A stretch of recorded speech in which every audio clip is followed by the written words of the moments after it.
విజయనగరం జిల్లాలో దారుణం చోటు చేసుకుంది. ప్రేమించిన యువతిని నమ్మించి రైలు కింద తోసేశాడు. ఆమె 2 కాళ్లు కోల్పోయేలా చేశాడు ప్రియుడు. ఇద్దరం చనిపోదామని రైలు పట్టాల దగ్గరికి తీసుకెళ్లి ప్రియురాలిని రైలు కిందకు తోసేశాడు. ప్రస్తుతం విజువల్స్ ఎన్టీవీ స్క్రీన్ మీద చూస్తున్నాం.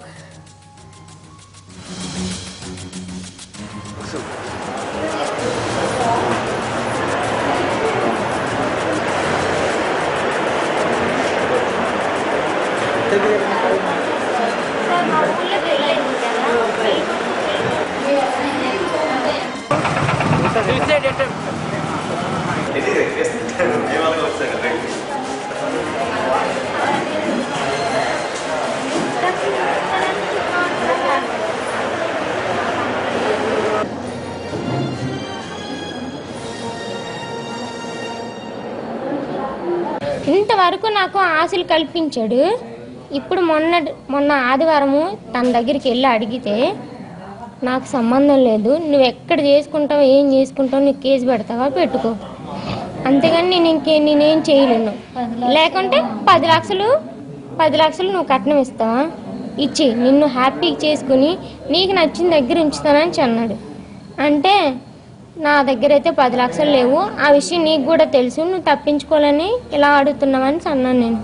అంటే తప్పించుకోవాలని కాదు, నీ మీద నాకు చాలా ప్రేమ ఉంది, మరి ప్రేమ ఉన్నోడివి కట్నం గురించి ఎందుకు మాట్లాడాలి, మేము అంత ఇవ్వలేము అని నీకు తెలుసు, పోనీ మా ఊర్లో ఎంక్వైరీ చేయి, మాకు అంత ప్రాపర్టీ ఉంటే మేము ఇవ్వగలం అని ఇంకా డే మొత్తం ఇంకా అదే డిస్కషన్. అలాగే చీపురుపల్లి రైల్వే స్టేషన్కి వచ్చామన్నమాట. ఇద్దరం వచ్చాం. వస్తే అయితే మన ఇద్దరం చచ్చిపోదాం అని అన్నాడు. ఇలాగ నెట్టేసరికి ఇంకా పడిపోయాను, నా కాలు అటు ఉండిపోయి బాడీ బయటకు ఉండిపోయింది అనమాట. అబ్బాయి వెంటనే పారిపోయాడు. ఇంకా కనీసం పడిపోతుంది అనేసి ఇంకా ఆపను కూడా ఆపలేదు, వెంటనే పారిపోయాడు.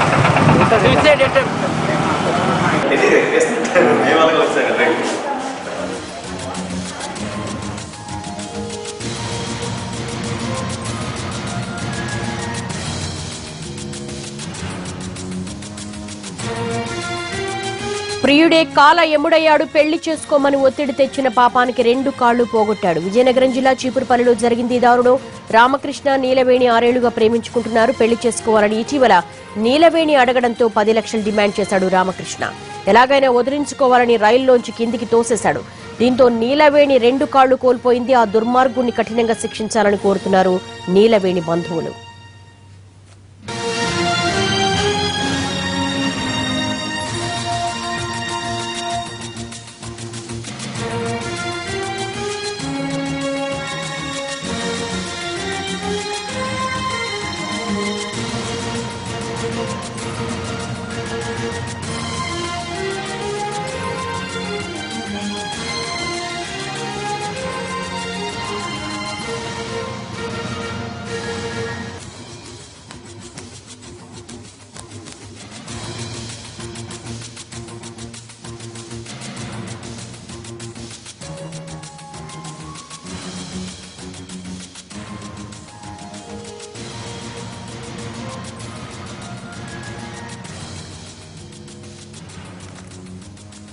ప్రియుడే కాల ఎముడయ్యాడు. పెళ్లి చేసుకోమని ఒత్తిడి తెచ్చిన పాపానికి 2 కాళ్లు పోగొట్టాడు.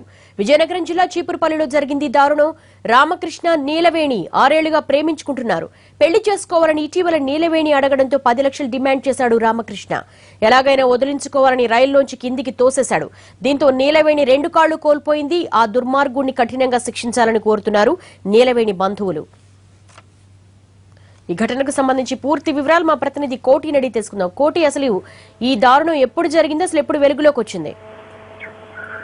దేవి, నిజంగా ఇలాంటి ఘటన చాలా అరుదుగా చూస్తుంటాం. ఎందుకంటే అత్యంత దుర్మార్గమైన ఘటనగా మనం చెప్పుకోవచ్చు. రామకృష్ణ నీలవేణి గత 6 సంవత్సరాలుగా ఒకరినొకరు ప్రేమించుకుంటున్నారు. పెళ్లికి సైతం సిద్ధమయ్యారు.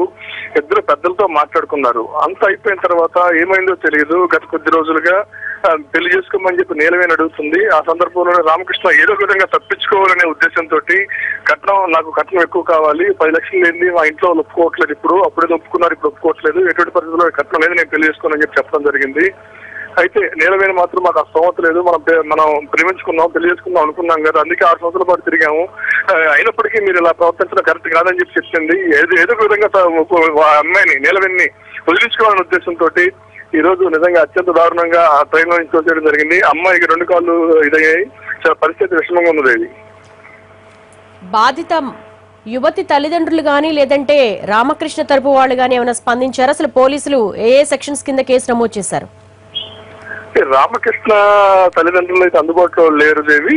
నీలవేణి వాళ్ళ తల్లిదండ్రులు గానీ, బంధువులు గానీ, అదేవిధంగా స్థానికంగా ఉన్న మహిళా సంఘాలు, ప్రజా సంఘాలు అందరూ కూడా నిజంగా జరిగిన ఈ ఘటన పైన చాలా ఆగ్రహం వ్యక్తం చేస్తున్నారు. ఎటువంటి పరిస్థితుల్లో రామకృష్ణని అదుపులోకి తీసుకోవాలి, అతని పైన కఠిన చర్యలు తీసుకోవాలి, ఇలాంటి ఘటన మరి జరగకూడదు, ఎక్కడా జరగని విధంగా మానవత్వం మరిచి ఇలాగ కట్టుకోవాల్సిన అబ్బాయి ఇలా చేయడం అనేది చాలా అత్యంత దారుణం. ఎటువంటి పరిస్థితుల్లో కూడా అతనిపై చర్యలు తీసుకోకపోతే మాత్రం ఒప్పుకునేది లేదంటూ వాళ్ళు ఆందోళనలు దిగుతున్నారు.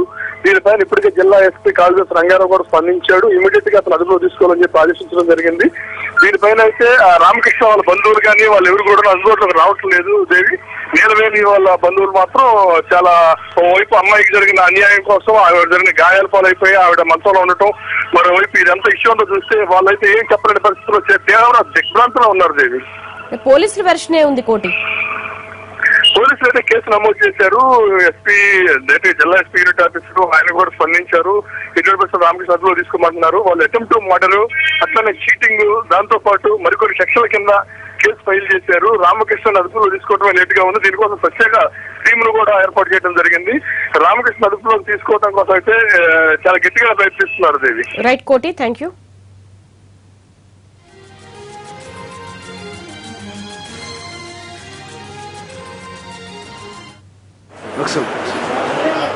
మొన్న ఆదివారము తన దగ్గరికి వెళ్ళి అడిగితే నాకు సంబంధం లేదు, నువ్వు ఎక్కడ చేసుకుంటావు, ఏం చేసుకుంటావు, నీకు కేసు పెడతావా పెట్టుకో, అంతేగాని నేనేం చేయలేను, లేకుంటే 10 లక్షలు నువ్వు కట్నం ఇస్తావా, ఇచ్చి నిన్ను హ్యాపీగా చేసుకుని నీకు నచ్చిన దగ్గర ఉంచుతానని అన్నాడు. అంటే నా దగ్గర అయితే 10 లక్షలు లేవు, ఆ విషయం నీకు కూడా తెలుసు, నువ్వు తప్పించుకోవాలని ఇలా అడుగుతున్నావని అన్నాను నేను. అంటే తప్పించుకోవాలని కాదు, నీ మీద నాకు చాలా ప్రేమ ఉంది, మరి ప్రేమ ఉన్నోడివి కట్నం గురించి ఎందుకు మాట్లాడాలి, మేము అంత ఇవ్వలేము అని నీకు తెలుసు, పోనీ మా ఊర్లో ఎంక్వైరీ చెయ్యి, మాకు అంత ప్రాపర్టీ ఉంటే మేము ఇవ్వగలం అని ఇంకా డే మొత్తం ఇంకా అదే డిస్కషన్. అలాగే చీపురుపల్లి రైల్వే స్టేషన్కి వచ్చామన్నమాట. ఇద్దరం వచ్చాం. వస్తే అయితే మన ఇద్దరం చచ్చిపోదాం అని అన్నాడు. ఇలాగ నెట్టేసరికి ఇంకా పడిపోయినా, నా కాలు అటు ఉండిపోయినాయి, బాడీ బయటకు ఉండిపోయింది అనమాట. అబ్బాయి వెంటనే పారిపోయాడు. ఇంకా కనీసం పడిపోతుంది అనేసి ఇంకా ఆపను కూడా ఆపలేదు, వెంటనే పారిపోయాడు. నిన్న 7:30కి మాకు కాల్ వచ్చింది, ఫోన్ చేశారు, ఇలాగ జరిగినట్టు వస్తే మేము అట్టకు వచ్చాము. తర్వాత వీళ్ళిద్దరు ఎలాగ డిస్కషన్ పడ్డారు ఏంటంటే మాకు ఇన్ఫర్మేషన్ మాకు తెలియదు. ఫోన్ కాల్ వస్తే మేము వచ్చాము. వచ్చిన తర్వాత ఇక్కడ ఇలాగ జరిగింది. ఇది జరిగిన తర్వాత ముందు కూడా మేము ఎందుకు ఇచ్చేస్తావో ఏదో ఒక నిర్ణయం తీసుకుంటే ఈలోపు అబ్బాయికి కూడా ఫ్యూచర్ ఉంది, చదువుకున్నాడు, మనం ఈలోపు బయట పెడితే అబ్బాయి ఫ్యూచర్ పోద్ది, ఏదో కొద్దిగా మాట ఇచ్చాడు. ఇంతవరకు నాకు అనేసి ఇంతవరకు మా చెల్లెమ్మ గారు ఇంతవరకు ఒక ఆయన బయట పెట్టగా ఇలా ఇంతవరకు కూడా అయిపోయారు. ఆపేసిన తర్వాత ఇంతవరకు నిన్న లాస్ట్ గారికి వచ్చేసరికి వాడు లాస్ట్ నిర్ణయం తీసుకుని ఏదో చేయాలనేసి వాడు చేసాడు. నిన్న 7:30కి మాకు కాల్